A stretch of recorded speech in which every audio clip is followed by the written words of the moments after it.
Well, hey guys, how you doing? I am relaxing. It's the end of the night. I've been working on remixing this album. Um, I could go on and on about how I screwed the pooch and hurried it on out of there, and like completely forgot I was going to do cymbal track or rhythm guitar. And then the other thing was this mellotron. I used it last year on one song, and I was like, man, is this? It sounds so cool, mellotron. It has a choir where you just press one key and it sounds like a whole choir.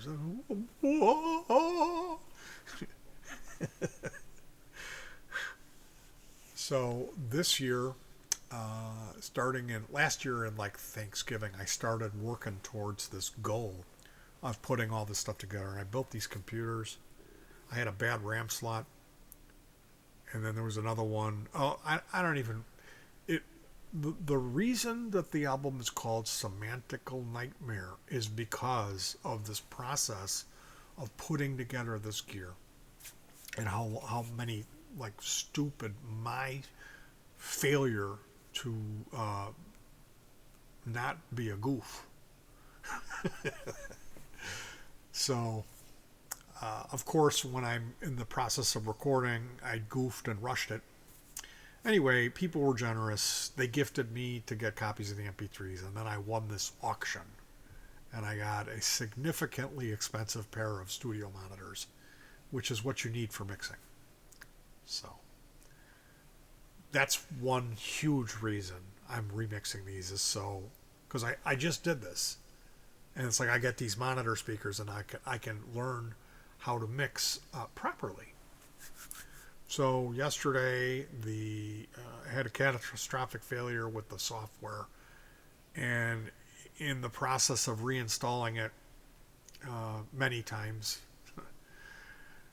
I lost all my EQ presets and my mastering presets. So this is good. It's going to break some habits and force me to try some things. So listening to this after I rush released it, which I didn't really rush release it. I mean, I was generally happy with some of the mixes, but there was some that and I did that on purpose to force myself to remix it. That's the truth. I kind of sabotaged it. There was a rhythm guitar in Hopeful that's way too loud. And I did that on purpose so I would remix the album. And that's what I'm doing. I've got four of them done. I've been throwing cymbals. Oh, run that cymbal through the phase mistress. Like Led Zeppelin and the song remains the same had a phase shifter on Bonzo's drum kit. And I'm not good at doing that. It's very hard to do right. Uh, the choir, the mellotron, the rhythm guitar that I was hearing is Day Tripper guitar. The song is like it's got this bass that's very much a modern preamped active bass sound, and it's like kind of like an oompa German like boom boom boom boom boom boom boom, and it's got French horn and it's just like what is this? And it's the second song. It's just terrible, like so horrible. And then the third song is like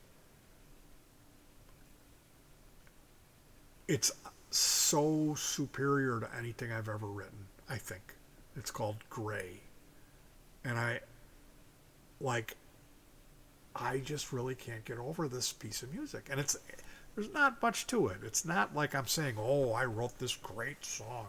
It just came together with the tools that I use to have an effect on me that's profound. Okay, is that okay for me to say that? In contrast to this other hideous thing that's the second song.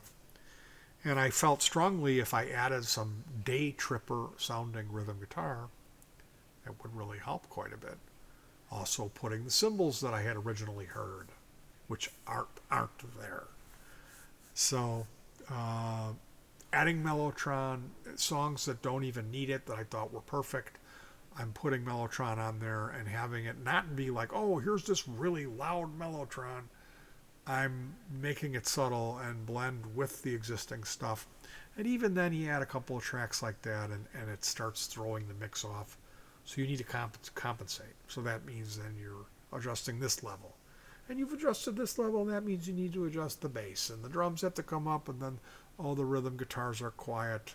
And the synth is way too quiet now. So then everything's clipping, and you need to go minus 4 dBs all the way across the board, and then just boost what you can, what you need to hear, and then you're back where you started. So ultimately, I'm going to be adding wacky sound effects. I'm going to be adding percussion, gongs, backwards gongs, plenty of reverse effects. Every song is going to start with the end reversed, true two-finger fashion.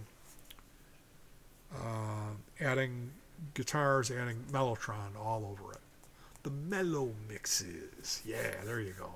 So I hope you guys will come back. I'm planning on doing the entire movie. The video that I made is going to be re-rendered. I'm going to upload the entire album, the mellow mixes. There will be a Google Drive MP3 Dropbox link. So whoever wants to grab a copy of the MP3s, you're more than welcome to have them. This is going to be the final mix, the mellow mixes. I cannot thank you guys enough for your time, your patience, and your generosity. Your comments have been overwhelmingly supportive for the most part. And that goes along with that. If you don't have anything nice to say, don't say nothing at all. But that being said, I hope you guys are going to have time and interest to check this out, because the mixes are going to be clear and have better definition. There's going to be a more fullness in sound because of these additional tracks I'm adding. It's going to sound better. It is, trust me. I've got 4 of them done. I can't wait to get the other 6 done, get this edited. But in saying that, it doesn't mean I'm going to rush. We already know where that got me. This is a process of me learning more about how to use my mastering software and how to do this process properly by utilizing this monitor speakers, which that was all you guys. So thank you. The album is going to be finished when it's finished, which is this final, the mellow mixes. And I'm calling it that because I'm going to be adding mellotron to just about all of the tracks. We'll see. You never know. It's song by song basis, you know. And pretty much I fix the stuff and do a mix and then I listen to it. And eventually I'm going to throw everything together, and then at that point I'm going to be comparing each song and even editing them, chopping them together so I can get a feel for the level of the bass, the treble, and the drums, and then going back and tweaking all that. So this represents kind of like a mind-numbing amount of work, considering I'm using a Core Duo computer that has spinner hard drives and 8 gigs of RAM, and it takes like 3 minutes to render a fucking mix. So we'll see. Anyway, you guys, it's going to be good. Thank you so much for your support. Don't forget to hug your pets, and peace.